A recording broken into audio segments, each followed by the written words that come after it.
Testing, testing, testing. Okay, I think we're good.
You get a set of jigs again.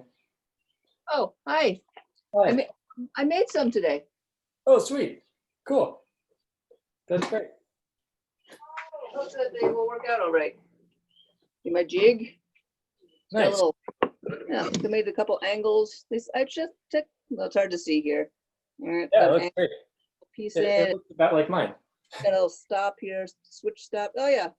So Yeah, just cool. slider stop. They seem to work. Nice. Seems like you're ahead of the game. You probably don't even need to be at this class.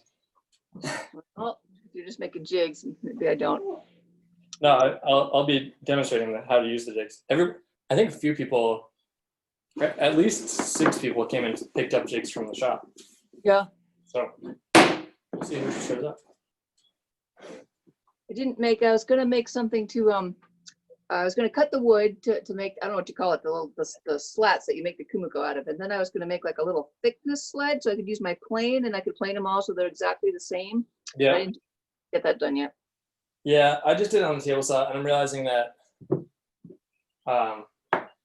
just having a little block plane to fix some of the errors is really important.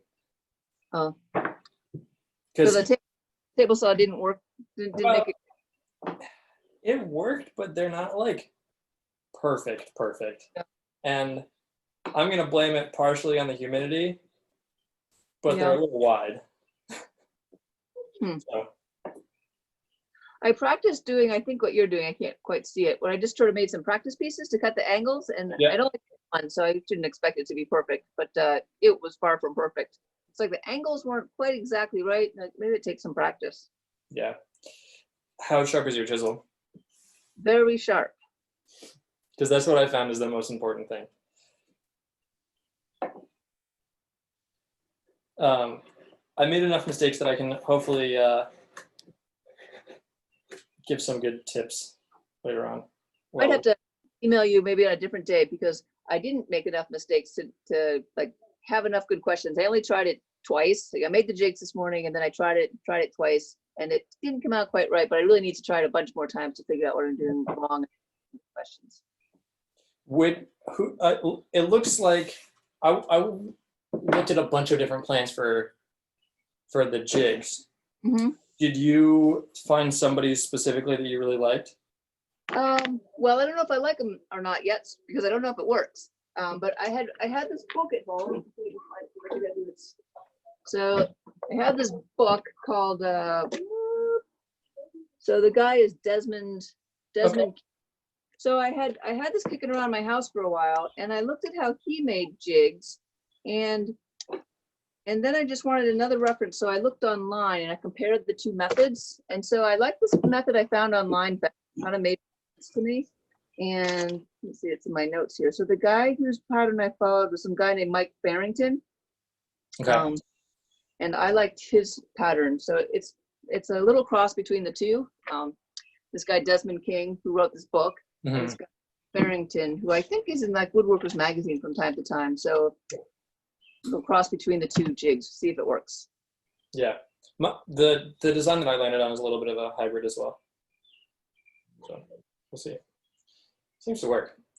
The thing I'm proud of is everybody I was reading and watching their videos and things had done the hat flaps for the square on the table saw. Yep. But I designed a little nice second jig here that does the hat flaps. So I'll talk about that first, because it's a nice way to avoid having to do table saw work, or at least the cross cutting on the table saw. Yep.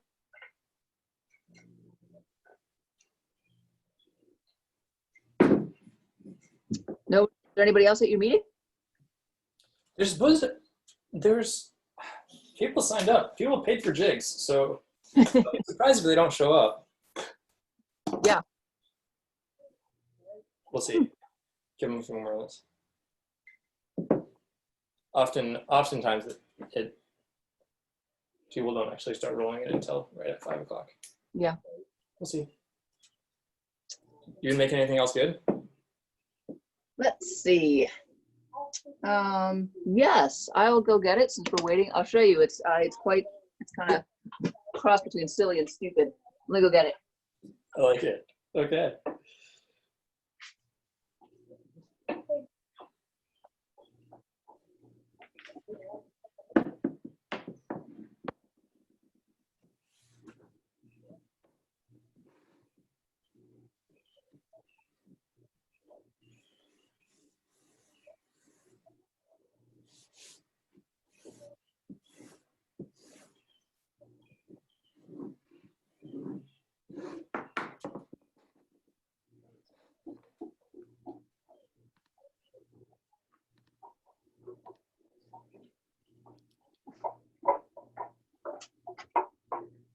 All right, want to see my project? I don't know if it's hard to see. It's a box for holding a pie.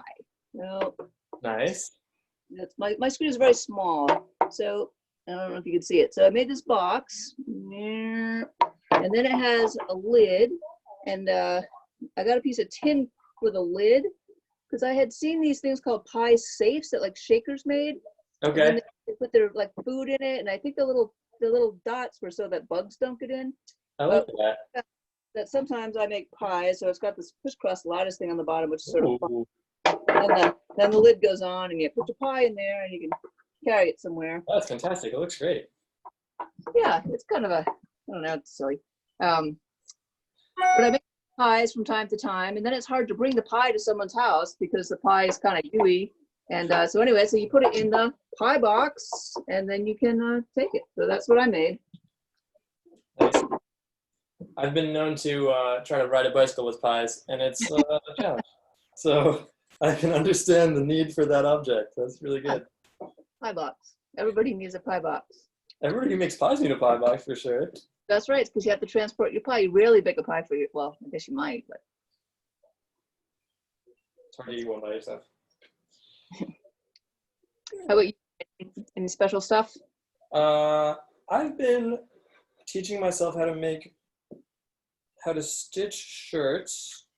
Nice. So the shirt I'm wearing is one of those, one of 3, and then they each have a matching face mask because I figure if we're gonna be doing this for a while, then shirts are tricky. I don't sew. My sister, shirts are tricky, aren't they? My sister sews. I don't really sew, but my sister does. They're a lot easier than pants. So yeah. It took me a while to get the pattern right, but now that I have the pattern, it takes like probably 2 hours of stitching.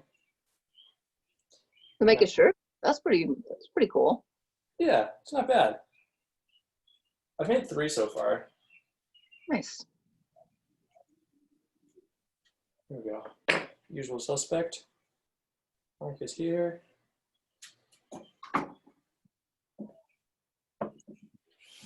Hi, Mark. Hey, Kobe. How you doing? Good. How about you? Great. You at home? This is hobby shop from home for real this time. Well, from my parents' home at least. Ah, Yeah. looks like a cool place. Pretty good. Yeah. It's it feels a little funny to be home at a place that I haven't lived in so long for 2 weeks, but it's kind of nice. So, yeah.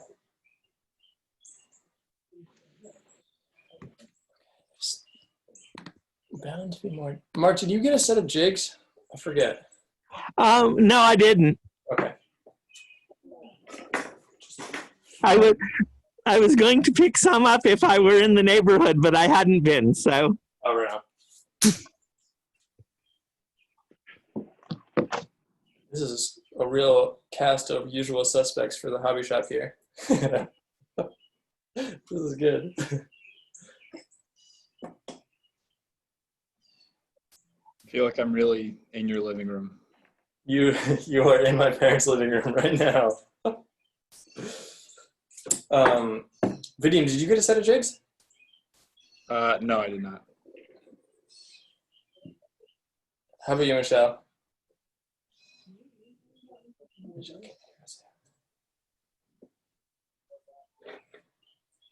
I wonder how Yami's gonna show up.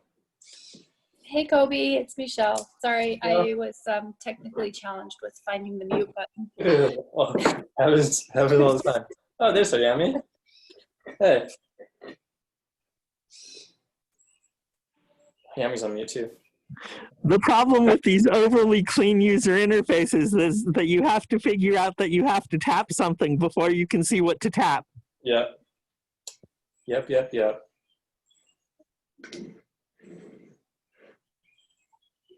All right.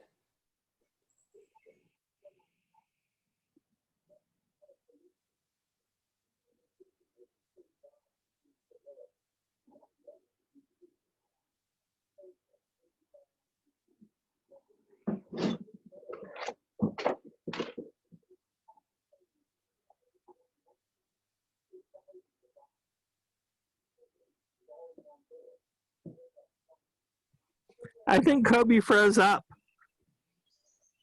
Oh, now he disappeared.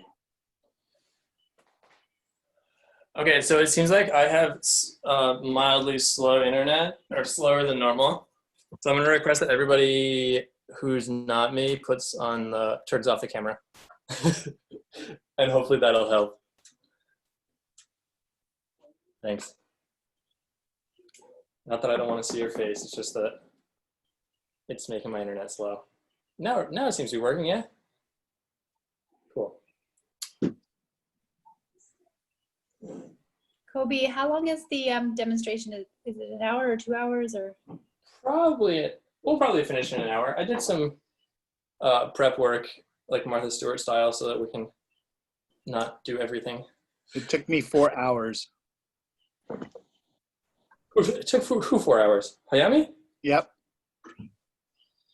Did it come out pretty well? it's perfect. Did you Yes, I- finish?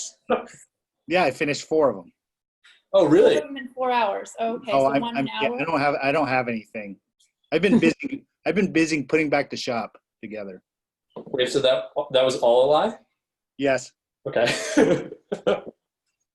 No, I think an hour is reasonable, and it depends on how many of each part we end up making. But I'll start with one of each, or two.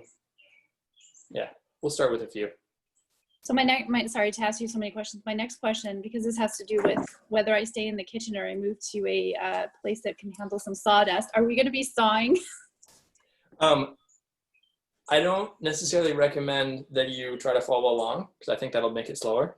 You can, if you feel like it's possible for you to follow along and not fall behind. That's fine. The recording is going, and I'll post it on YouTube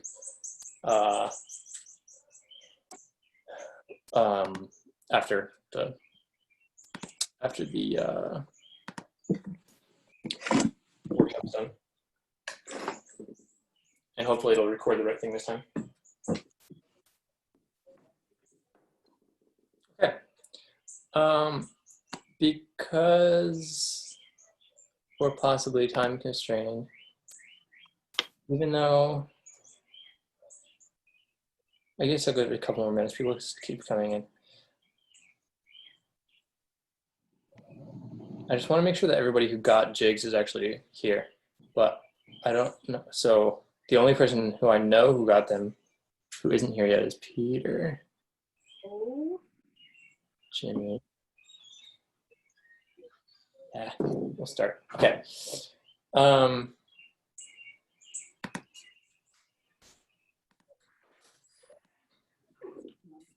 Speaker view? What does that mean? Gallery view?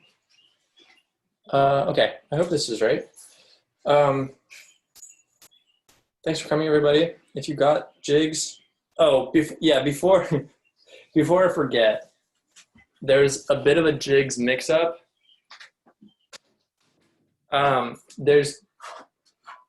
Technically there's 4 jigs, but they're in 2 pieces of wood. So there should be one that looks like this, that has the 2 angles, and one that looks like this that has a bunch of slots at an angle. If you don't have both, let me know after in an email. I will send you either this one or this one. And I think there's only one person who doesn't have each one. So hopefully that all the problem will be solved by me sending these 2 out after the class. But just let me know.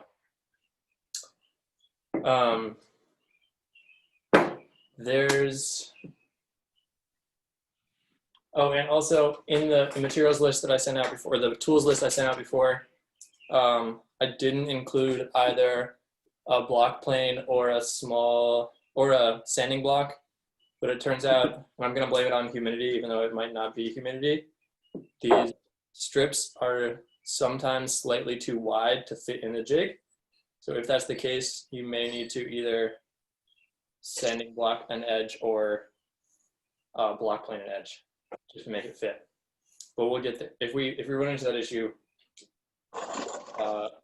later on, we'll get there. So this is what we're making, not the frame, but the rest, all the insides. There's 6 pieces that look like this. And then there's 4 of these long pieces that have 45 on both sides. 16 of these guys and 8 of those. So I'll at least make 1 of each. Well, 1 of these, 2 of these, and 1 of those. If we have time, I might try to fill out a square. I doubt we'll have enough time to do a full Kumiko set, but it's all the same. And that the beauty of having jigs that you can set up and leave is that everything is then pre-made. If you've done any reading or watched any videos online already about Kumiko, lots of everything I read and watched, the half lap joints, so the ones that create this square, were done on a table saw with a crosscut sled. And I know that many of you don't have a crosscut sled and a table saw at home. So what I've made, and this is the part that I designed, is this half of this jig.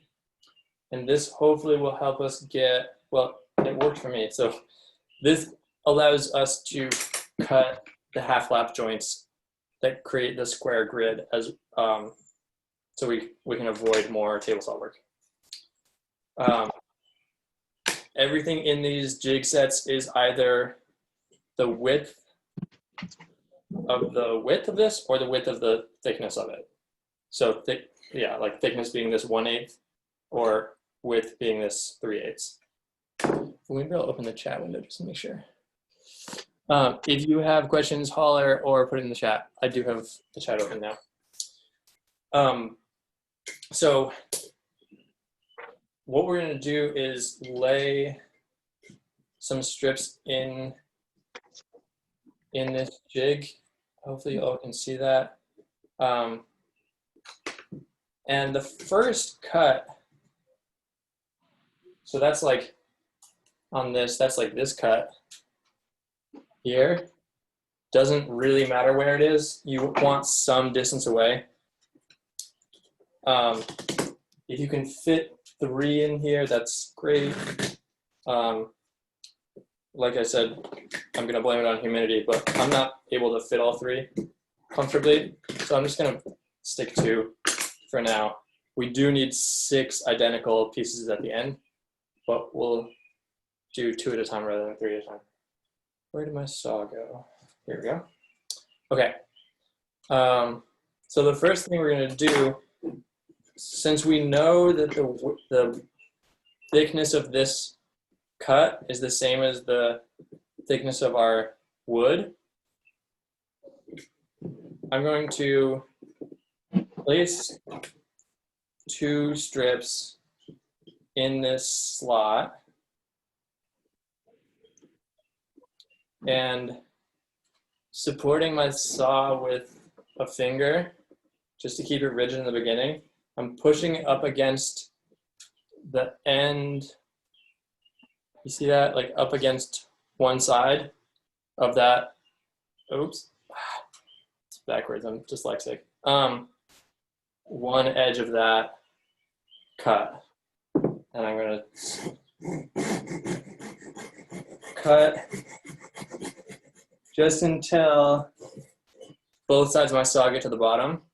Then I'm going to push it against the other side and do the exact same thing. Just until it gets to the bottom of the cut. So at the end, maybe one of those isn't quite far enough. At the end, it should look like that. Can you guys see? Oops. So there's 2 cuts a little bit apart that are all the way, that are to the halfway point. And I'm just going to take a chisel and break that little piece off. It breaks really easily because it's short grain, and that's ideal. So I'm going to do that with both. Just knock that right out. It looks like this one didn't go all the way down. So go back in there, clean that up. And then that should create a pretty good half lap. If it doesn't go all the way down, like it's not here, I'm going to take that back out.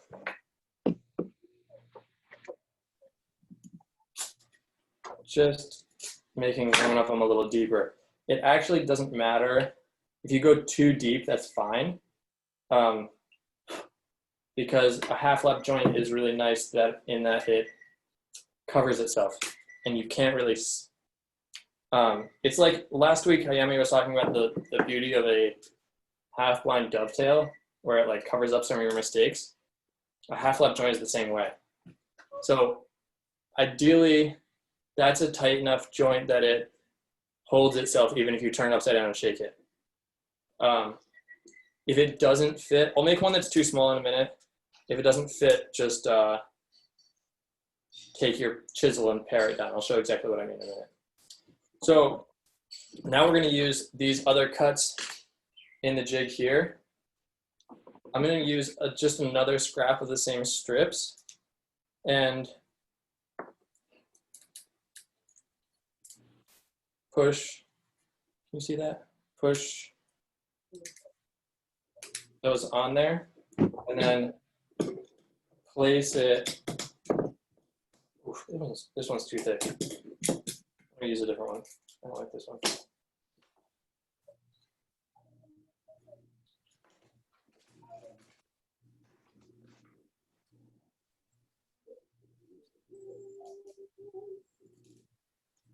And then I'll place it in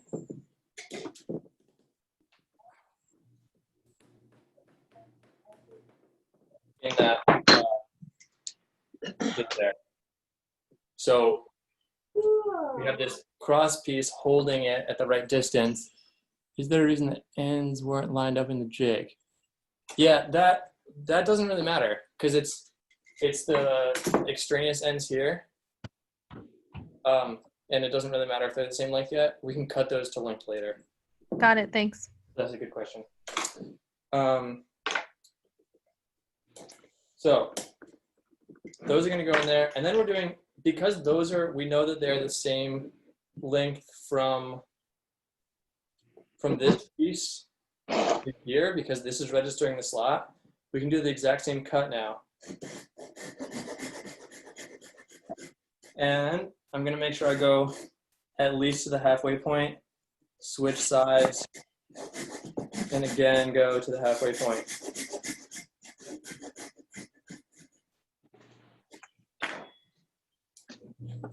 And then pull those out. So now we have two slots spaced out. And again, we can just toss it on there, knock that little piece out for exactly the same half lap.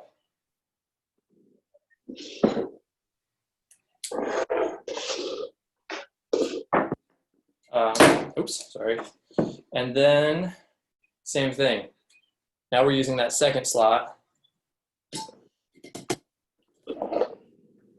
It's important that you're using the same slot in the jig so that you know that everything is evenly spaced. What kind of glue are you going to use? Type on 3. What is this other question? Sarah says, do you have a rough dimension of the first piece? Sarah, send me an email after the class and I will send you this jig. Okay. There was a jigs mix-up and some people only got half. So I'll send you this. Because you're also going to need this side, which you don't have in yours. So no big deal. I'll just send it to you. And then the third one, but honestly, that dimension doesn't matter. As long as it's all the same, consistency is important, but the dimension is not.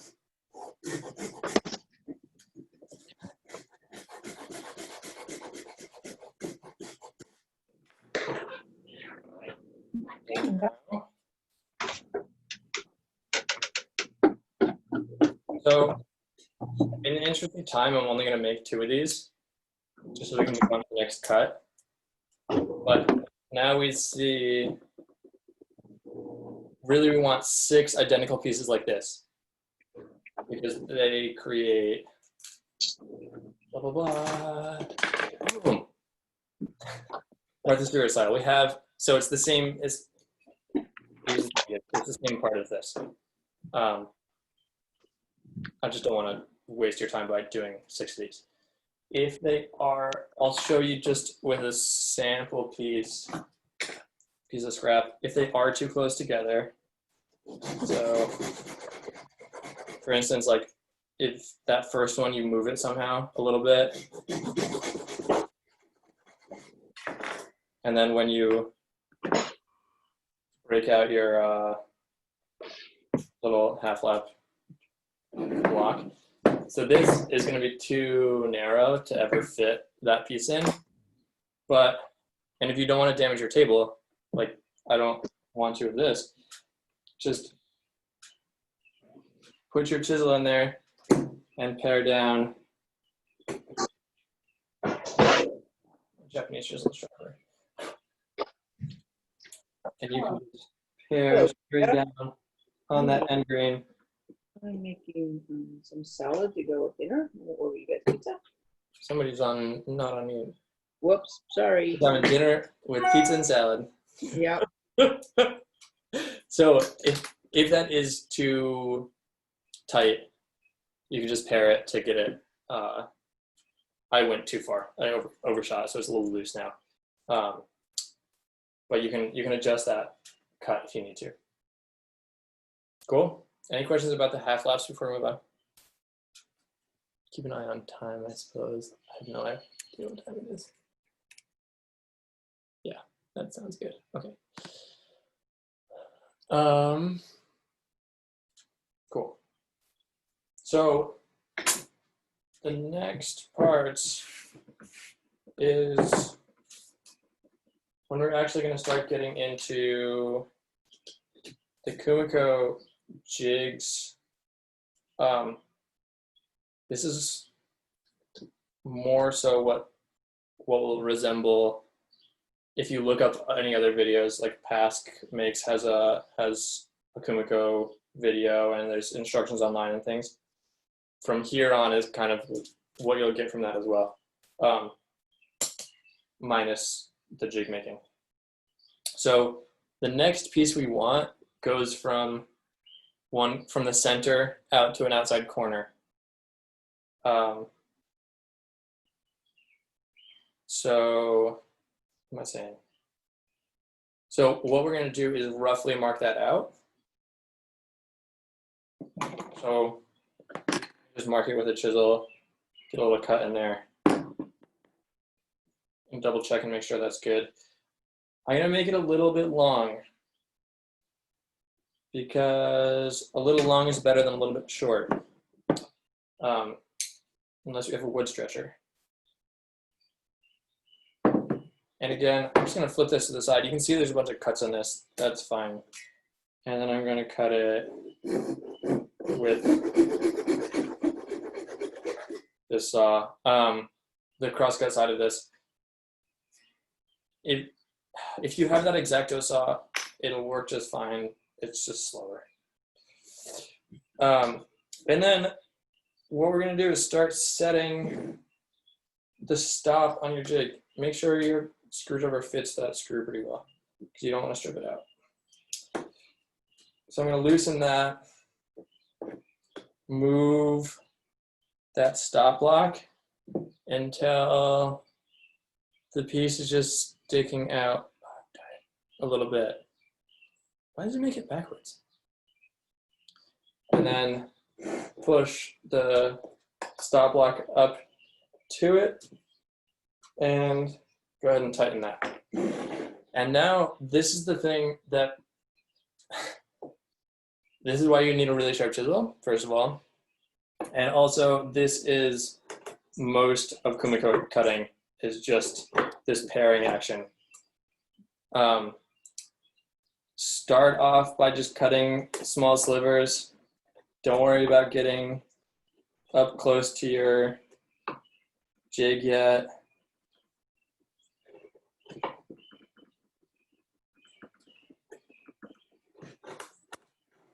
Closer. What if I turn this down?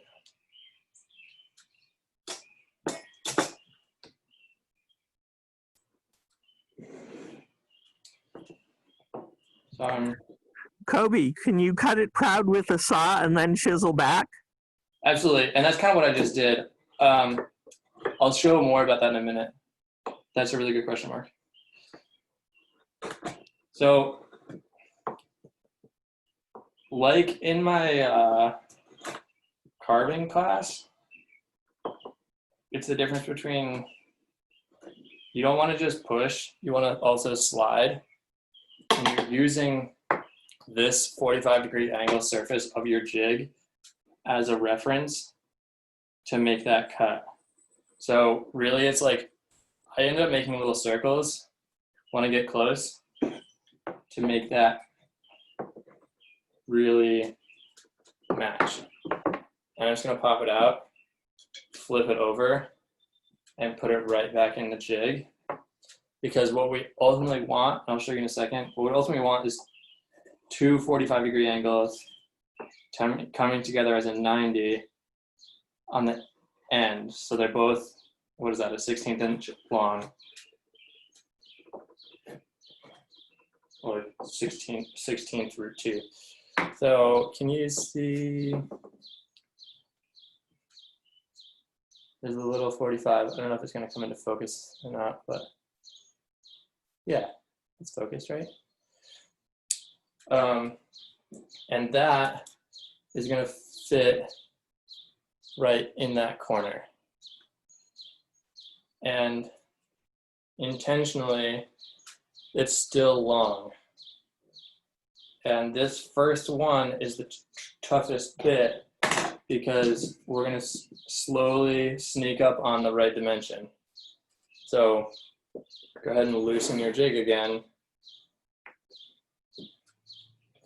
Slide that out. Tighten it down again. And hopefully this doesn't take me too many tries, but I recommend really taking your time on this, because getting this dimension right on your jig, once you get it perfect, it's going to be the same cut 16 times. And you don't want to have to change it in between, because then your parts are not the same. It's really crucial here to cut super thin cuts, and it's kind of hard to like not take too much of a bite early on. Ooh, that was not close enough, was it? So one thing, so I don't know, it's kind of not great. I took too large of a cut partway through there and ended up tearing out a little bit there. I think we're still too long, so I'm just gonna keep going. And I'm flipping it over again, doing the other side, just like before.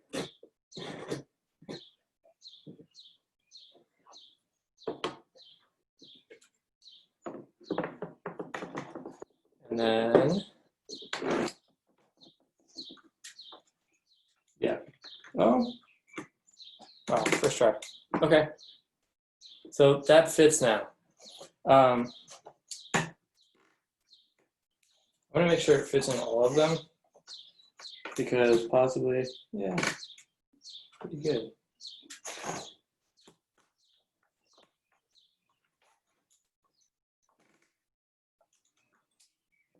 I think it's partly because one of my half lap joints is a little bit loose, but I'm gonna go with it actually. I'm just gonna keep with that size.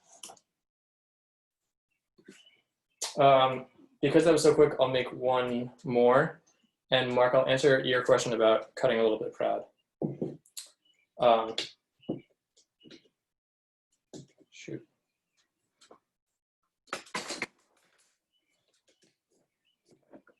So, oops. You take your jig, put it on its side, hold that piece in there. There's a little bit of space between my saw and the jig, but I'm holding that at the same angle. I'm not going to cut all the way through, but I'll go more than half, take it out, and lay it on top, and finish that cut. I'm using my jig as like a cutting mat, spoil board, whatever, because these faces don't matter for anything, so I can muck them up with cross cuts or saw cuts, and it doesn't matter at all. But then we can put it back in there, and now it's the right angle, or approximately the right angle. It is a little bit too long because of the I moved it away from the saw. The backwards video. Wait a second. Somebody's trying to help me with a backwards video, but it's too complicated. I'll do it later. So we'll once again just try to take really small pairing cuts. Make sure you're moving that chisel down as you go. You'll notice in your jig, there's a little piece of sandpaper here.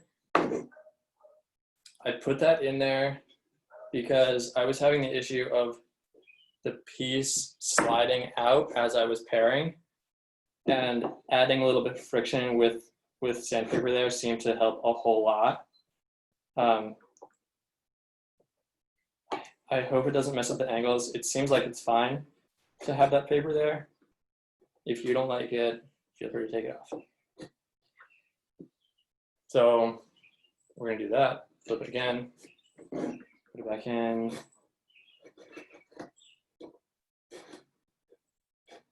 And the second side is way easier because you're only cutting half the material.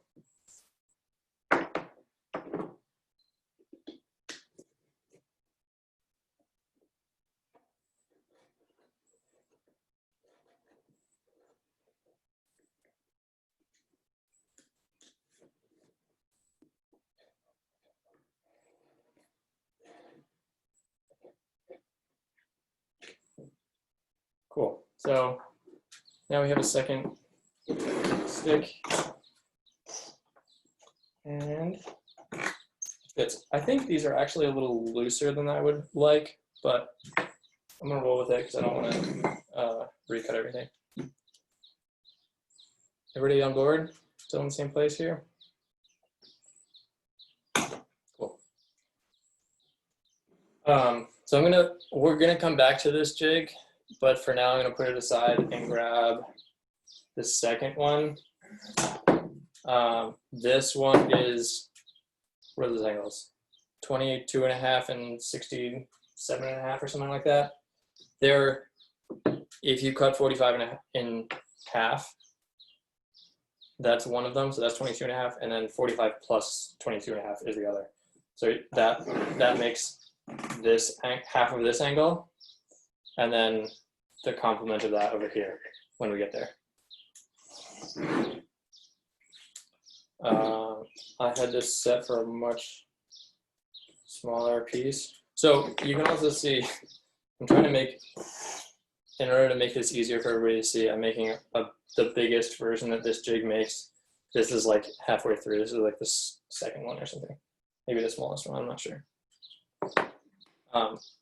If you're using your own table saw setup, or you make your own jigs, you can have infinite adjustability in that size, but we have limited capability here. Okay. So the next piece we're making is 22.5 and 22.5 on this side, and then 67.5, 67.5 on this side, because that creates another 90 where the 45 and 45 go. So this little tiny short guy is a 45, 45. It's a little tough to get this rough size figured out. But something like that. And I'll mark those with my chisel a little bit long. So maybe here, and hope for the best. Actually, if we want to go back, the other thing that this jig is good at is making a nice flat cut. And starting with a flat is really good. So same thing, I'm just going to use the end. Cut that flat.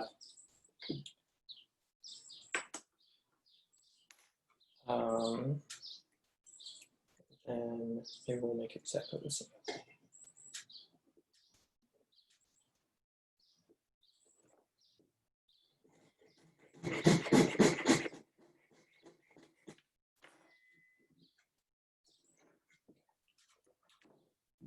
So hopefully I didn't go too short. That'll be fine. Okay. So first of all, we're gonna move this jig. So we're at the end. So here, you can see it's just sticking out barely. The light is bad. So it's barely just sticking out again. That was cut at a 45, and I'm cutting at 67.5. So it'll be a little bit proud on the top edge there, but we're gonna solve that right now. Grab your sharpest chisel again, and just slowly pare that off.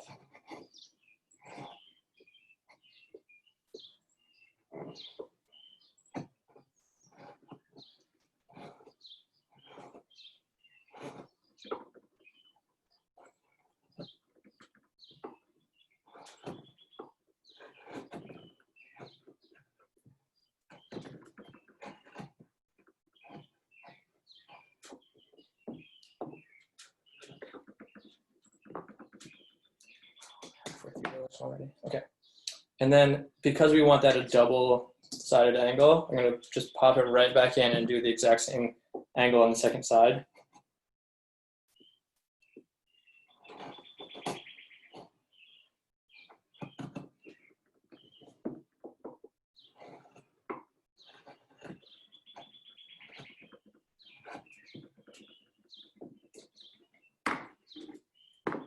And we can see now it fits in there. Any question? No.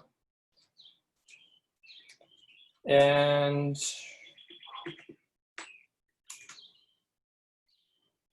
again, I'm going to hope that we're not going too far here. It looks like I might be short, but worst case scenario, we cut 2 more of these.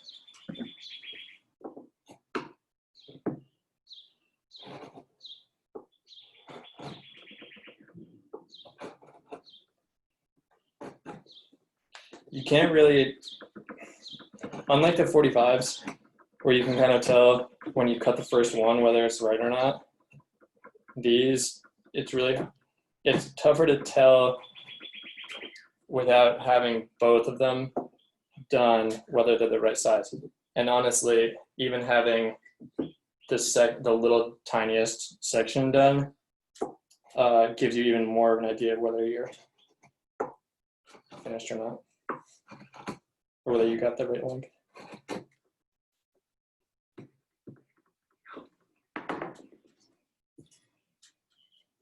That should, oh, we're definitely too short. So see how these, like, they do meet, but they meet way higher up, and then the angles don't fit. It should look like that, and it just doesn't. So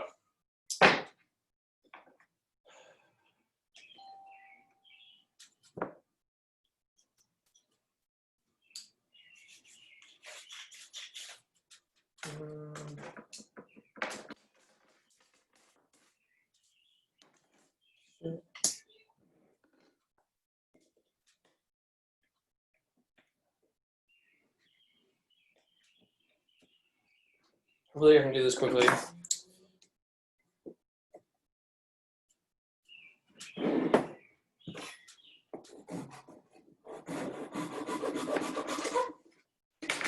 And like I said before, some of these are too wide. I have a little block plane here, but sandpaper and a piece of wood would be fine, as long as you keep it pretty close to a square.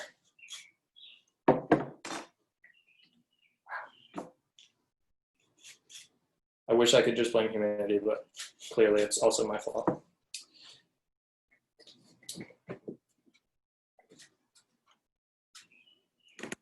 So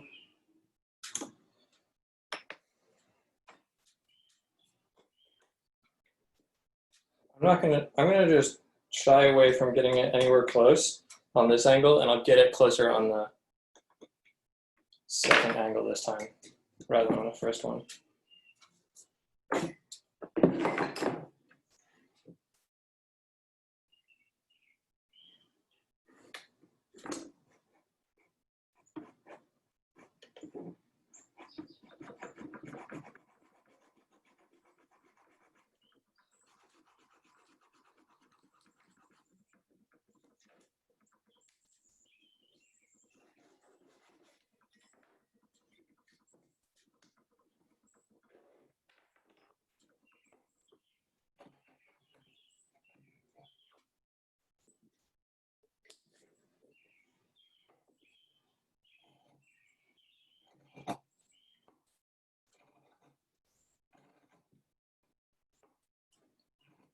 And for these pairing actions, I'm actually gripping the chisel really close to the tip.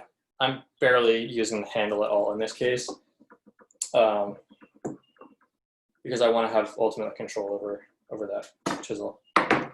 So that would be long enough for sure.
So now we have two pieces that are definitely too long, which is better than too short. So we can flip the jig over. Now we're talking about this second end where we want it to be two 22.5-degree angles that meet.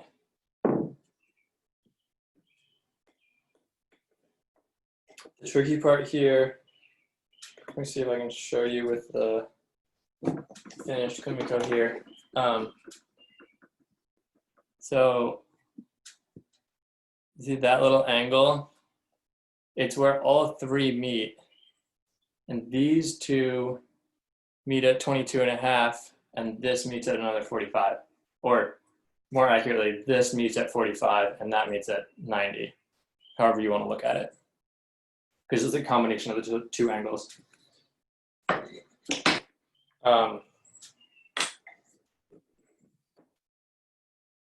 We'll start by, this is easily the trickiest part of the whole thing, is figuring out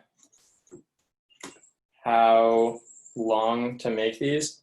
And all I really did was just, when I've been practicing, is creep up on it. Just get closer and closer.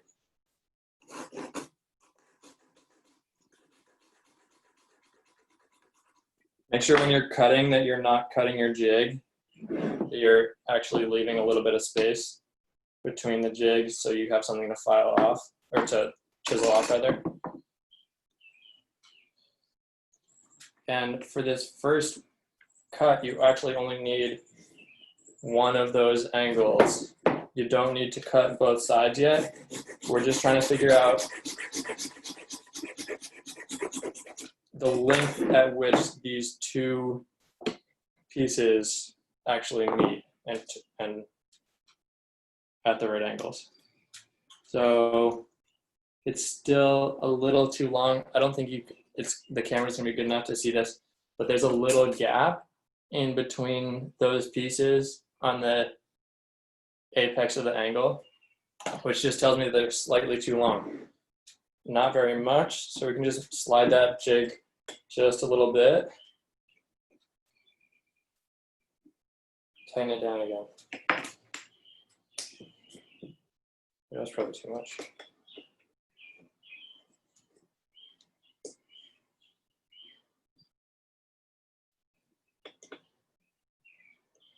I always think it's better to err on the side of caution in all kinds of things like this.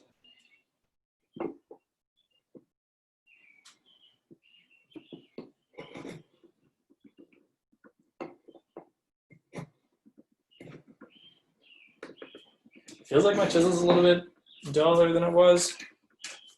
And this, again, sharpest chisel you can possibly get. So all I have here is a strop. It's just leather on the piece of MDF, sharpening compound, and I'm just gonna sharpen that a little bit. Just basically polishing the end of my chisel. Hopefully that helps. Yep.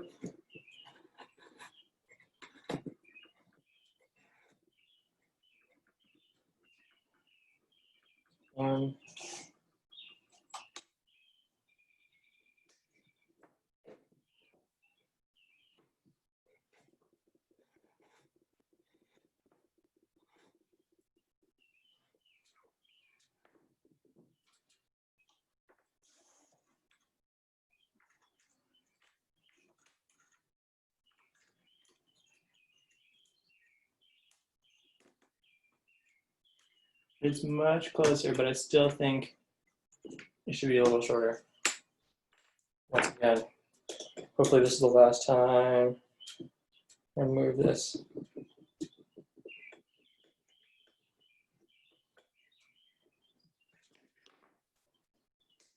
We have for time.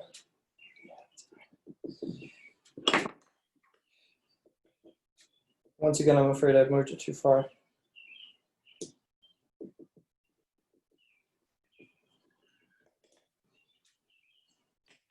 The nice thing is once you get these angles set,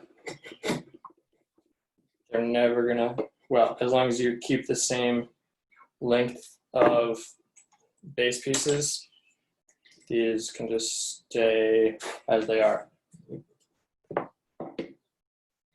The only one that changes again is the 45.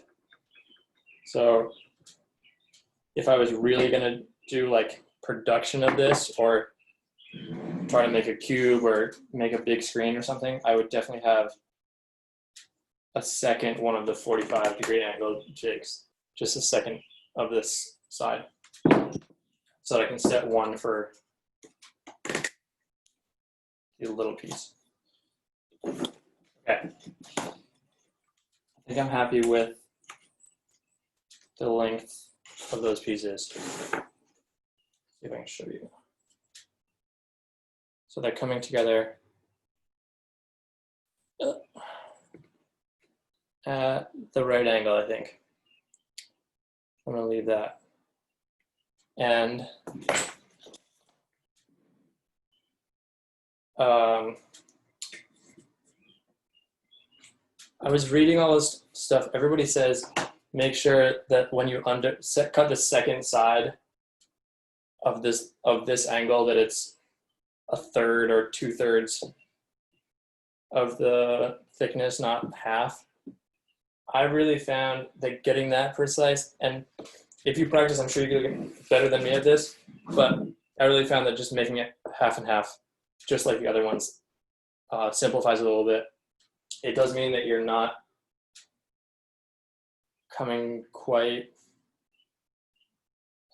meeting those angles perfect, but if you want to experiment with making this a tiny bit shorter, that's fine. It would mean having a second adjustment for your jig or a second jig again, and that sounds kind of like a pain in the butt to me, so I'm not going to do it.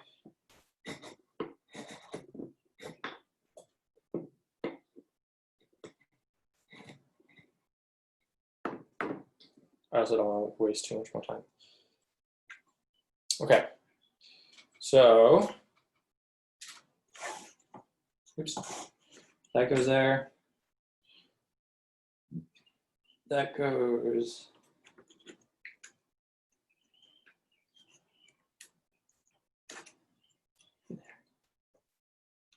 there.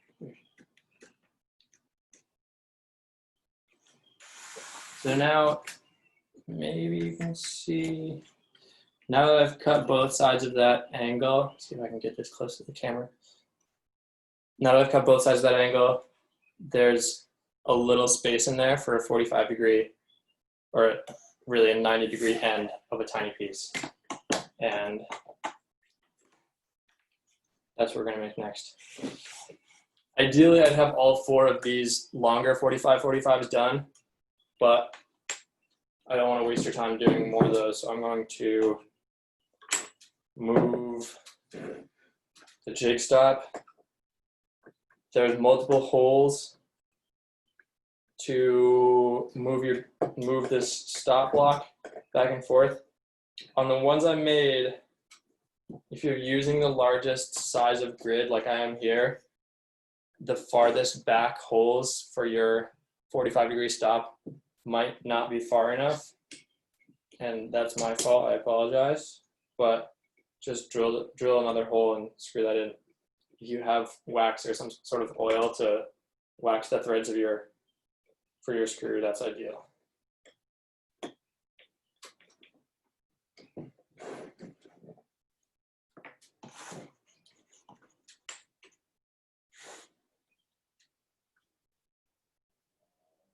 So conveniently, I already have 45s cut on one side of this.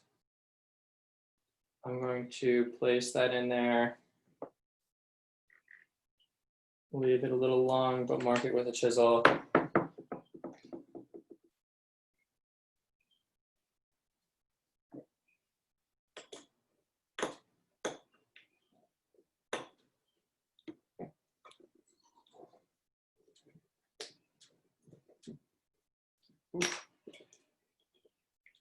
Sorry, I put this in the wrong spot again. I guess I have to put it at the smallest. set of settings here.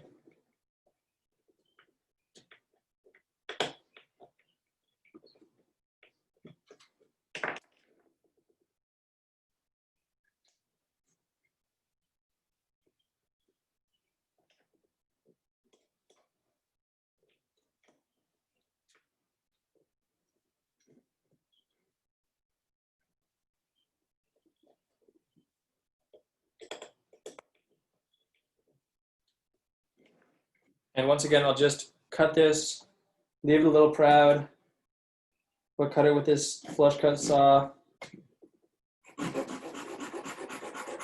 at approximately that 45-degree angle. I was gonna say right angle, but it's really correct angle, not a right angle. And then pare that off again.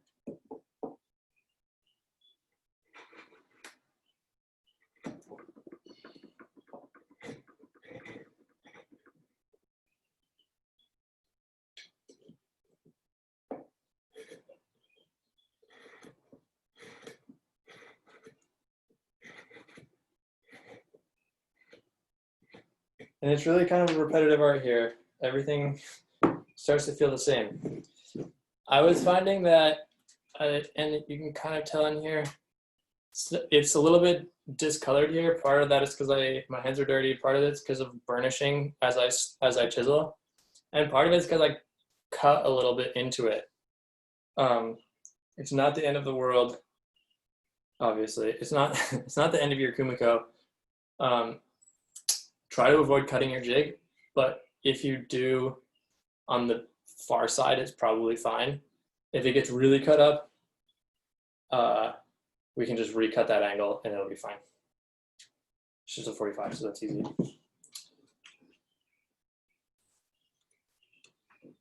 That's way too long. So, maybe not. Oh, it fits. So I think that could have been a little shorter, but it fits. The reason I think that, oh, it's definitely too short or too long. It's pushing, can you see that?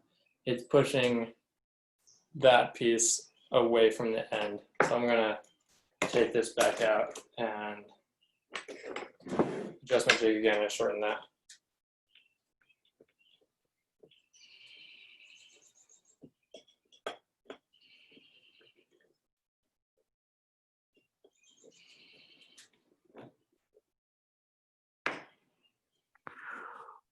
As you're adding bits, should one periodically recheck one's frame for square? That's a good point. I never did, but that's a really good point. I think yes. Ideally, you're not. Ideally, there's a little bit of pressure because just like the half laps, you want to be able to move. You want to be able to like turn upside down and shake a little bit, and none of the pieces fall out. But you don't want so much pressure that you have this issue like I'm having again, that it pushes something else away or pushes out of square. So yeah, checking it for square, or even just checking for making sure all your joints are still tight after putting a few in sounds like a really good practice for sure.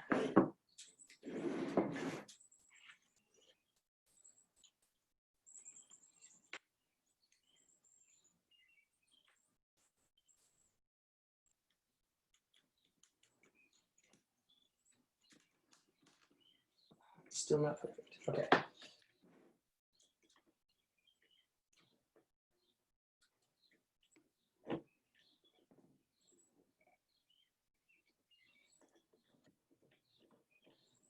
I just want to get this last one perfect because I want to show my, well, it's not so special, but I want to show the gluing method.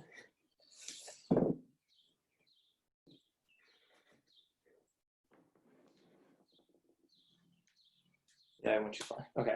Oh, no. So it looks like all those joints are closed, and I can pick it up and shake it a little bit and nothing falls out. So I think just about right. The way that you really would be able to confirm that is cutting all your pieces. That's about a quarter of them, and that took almost an hour. So maybe Hayami's right. Maybe it takes 4 hours. Good guess. My favorite gluing method for small stuff like this is just a toothpick. And I put a little glue on the top of my little toothpick jar.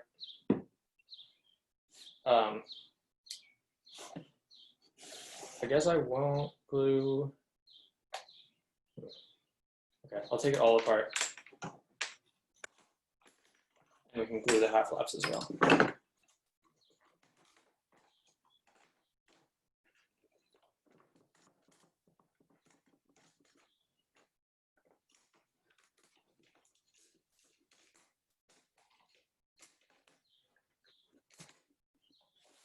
So, just a little glue on the inside of each of these. And we'll go here.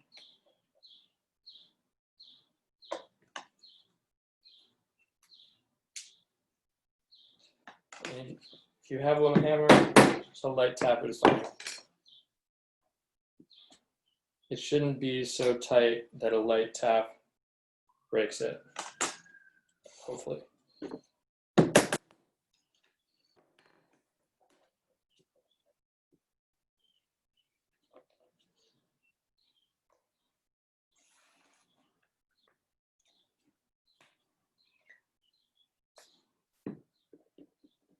And then I'm going to flip this whole thing over.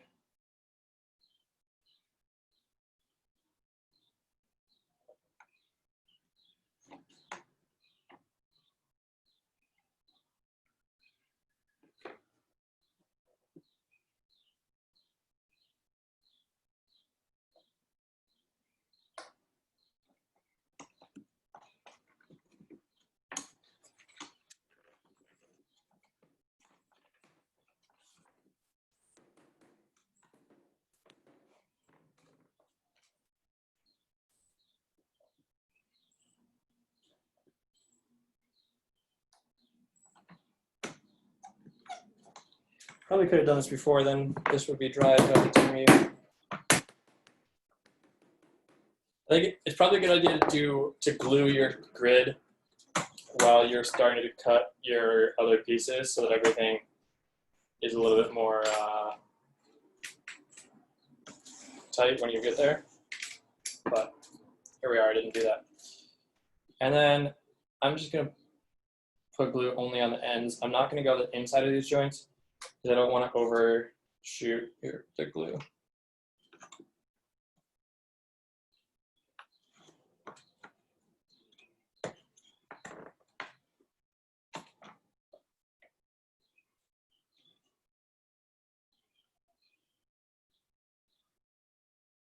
Glue acts, I don't know if these are traditionally supposed to be finished or not, but glue acts as a finish resist. So if you put glue where you don't want it,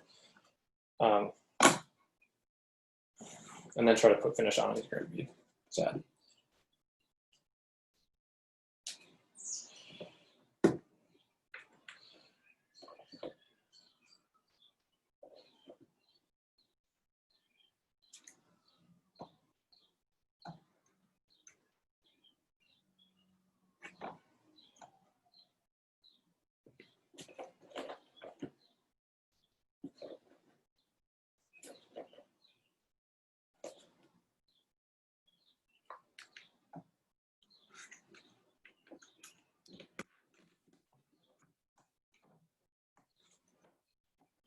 Okay. It's not perfect, but it worked. And then it's just rinse and repeat over and over again. It does look like the first 45s are a little bit long. I don't know if you can see in this video, but this top piece is a little bit bowed when I put these two in here, which means I'm probably pushing on this vertex a little too much. So maybe that suggestion of checking for square after each part makes a whole lot of sense. Or at least it's best to get like all of these ones done and put in, and then all of these ones. Because if I had done 4 of these, I would have known that like probably one won't fit here anymore because that triangle looks a little bit skewed. And it might be that the other 2 will push it back into shape. Possibly, yeah, absolutely. But you don't know until you try. So there we are. Any other questions or comments or concerns? Suggestions on how to clean my parents' house now? Do you have a plan for using those panels in anything exciting?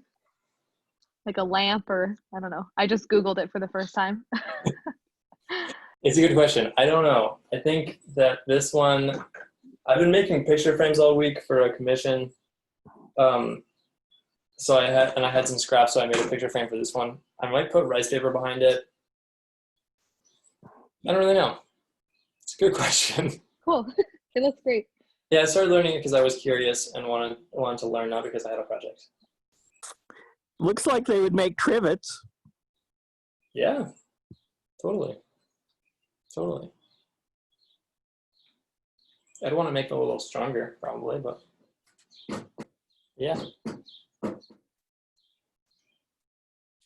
Email me after if you have, if you only have 1 jig, and tell me which one you have, and make sure I have your address, and I'll send you the other one.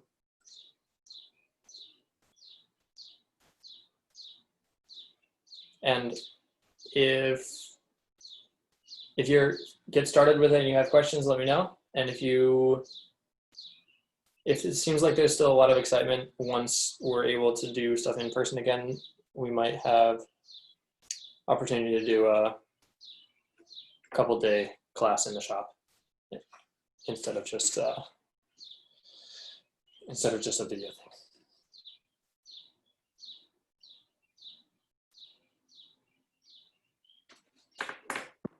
Okay. Cool. Thanks, Kobe. You're welcome. Thank you. This is great. Everybody. Thank you. Thank you very much, Kobe. That was great. See you, Michelle.